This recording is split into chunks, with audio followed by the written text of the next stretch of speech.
सध्या मार्गशीर्ष महिना चालू झालाय आणि प्रत्येकजण आपापल्या घरात श्री महालक्ष्मीचं व्रत करतं. पण तुम्हाला श्री महालक्ष्मी व्रताची कथा माहिती आहे का? किंवा तुम्ही कधी गुरुवारची कहाणी ऐकली आहे का? नसेल ऐकली तर या व्हिडिओतून जाणून घेऊया. श्री महालक्ष्मी कृपा आपल्यावर व्हावी, तिने आपल्या घरात वास करावा, पैसा, शांती, समाधान घरात नांदावं म्हणून श्री महालक्ष्मीचे व्रत करतात. हे व्रत केल्याने मनातल्या सर्व इच्छा पूर्ण होतात. श्री महालक्ष्मीची अनेक नावं, अनेक रूपं आहेत.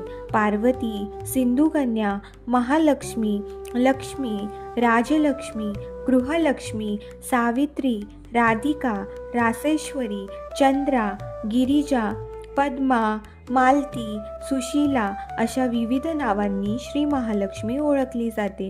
अशा या सर्व भूती असलेल्या श्री महालक्ष्मीची ध्यानी घ्यावी अशी ही कहाणी आहे.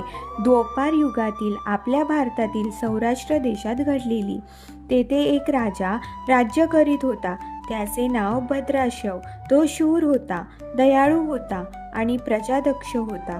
4 वेद, 6 शास्त्र, 18 पुराणे यांचे ज्ञान त्याला होते. अशा या राजाच्या राणीचे नाव होते सुरतचंद्रिका. राणी रूपाने सुंदर होती, सुलक्षणी होती आणि प्रतिनिष्ठ होती.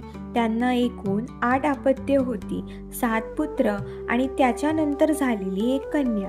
राजा राणीने कन्येचे नाव शांबाला ठेवले होते. एकदा देवीच्या मनात आलं आपण राज्याच्या राजप्रसादी राहावं. त्याने राजा आणखी सुखी होईल, प्रजेलाही तो आणखी सुख देईल.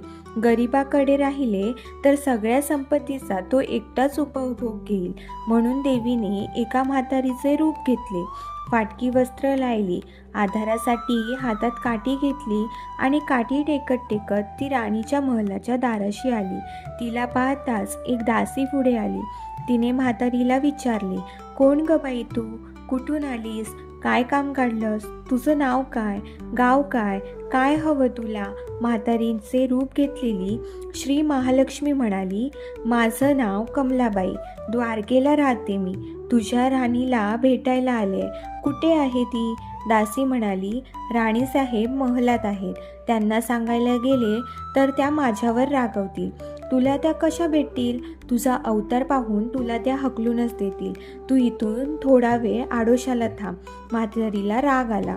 ती संतापून म्हणाली, तुझी राणी गेल्या जन्मी एका वैश्याची पत्नी होती. तो वैश्य फार गरीब होता. त्यावरून त्या राणीला नेहमी भांडत होते. नवरा तिला मारहाण करी. ह्या त्रासाला कंटाळून एक दिवस ती घर सोडून